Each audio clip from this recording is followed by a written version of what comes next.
Hello and welcome back to another classic WoW video. In today's video, we'll take a somewhat in-depth look at selling boosting services in dungeons for power leveling in classic WoW, as well as evaluate its gold making potential. I actually mentioned dungeon boosting in one of my classic WoW videos way back, and I mentioned I thought it would be a great way to make gold long term, and boy was I right. After hearing from a co-worker of mine that he made between 80 and 100 gold per hour boosting people in Scarlet Monastery, I decided to do a little research online.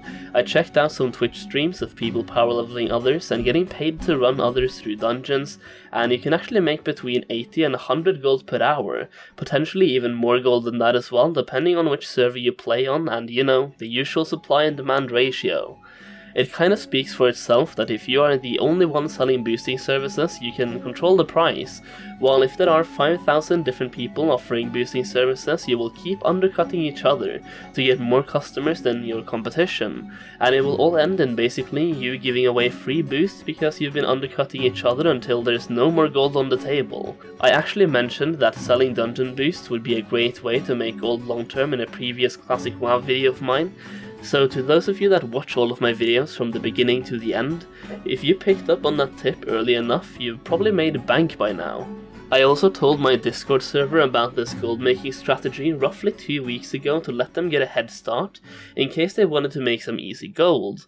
If you want to be notified about gold farms before I make videos on them, make sure you join my Discord server, which is linked in the description below. So let's just get right into it and check out some boosting for gold in classic WoW. To perform this kind of boosting service, you would ideally want to be a mage, and why? Well, because mages are Blizzard's favorite class in every expansion ever, and especially in Classic. But really, they have great AoE damage, great sustain, they can slow enemies, they can absorb a lot of damage, they have ice block, blink, and yes, just endless possibilities. Ideally, you want to round up as many enemies as possible and AoE them down with Blizzard and Cone of Cold.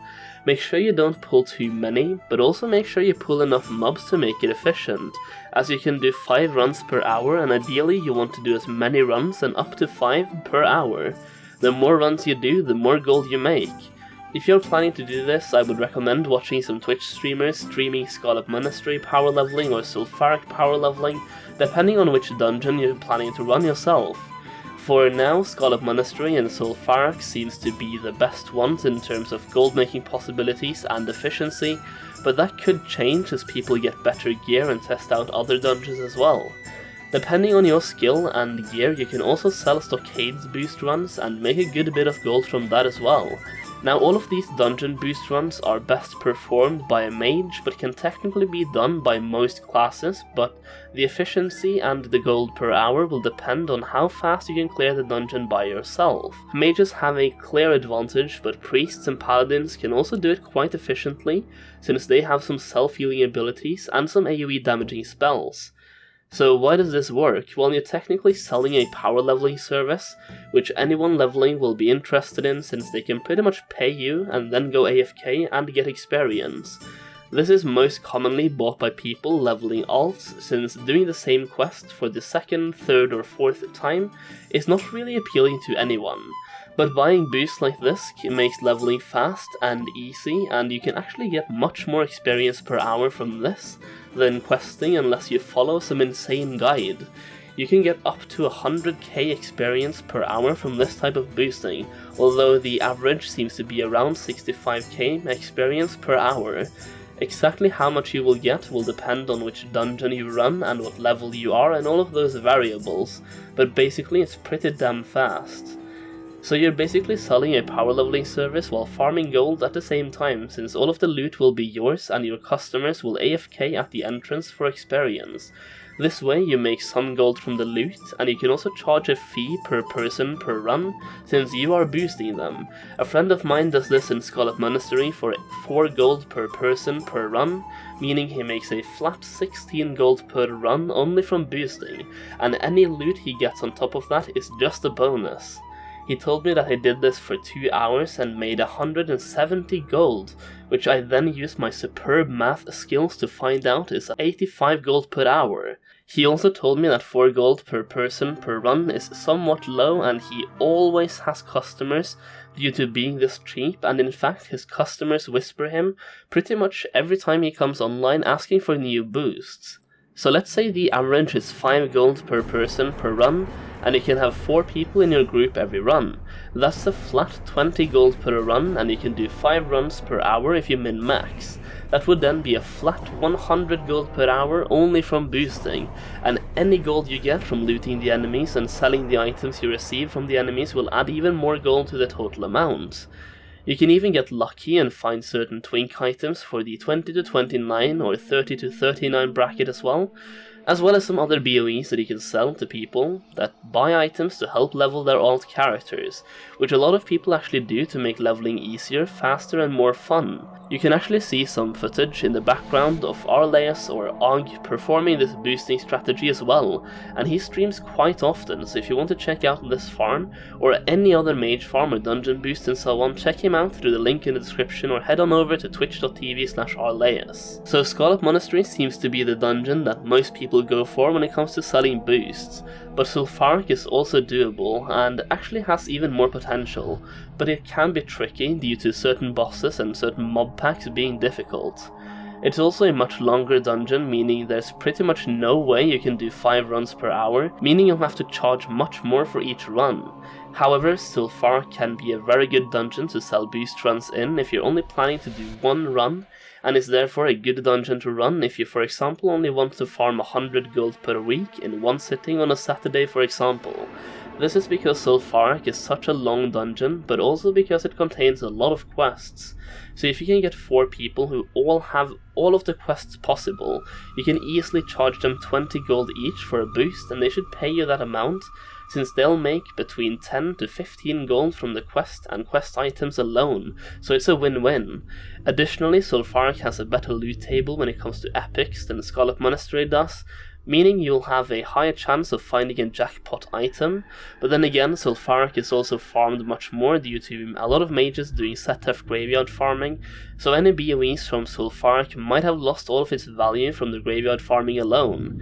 However, my advice would be this: if you want to do a lot of runs and sell boosts for several hours, do Scarlet Monastery, and if you want to sell only 1 boost run and make between 80 and 100 gold and challenge yourself at the same time, do Zul'Farrak.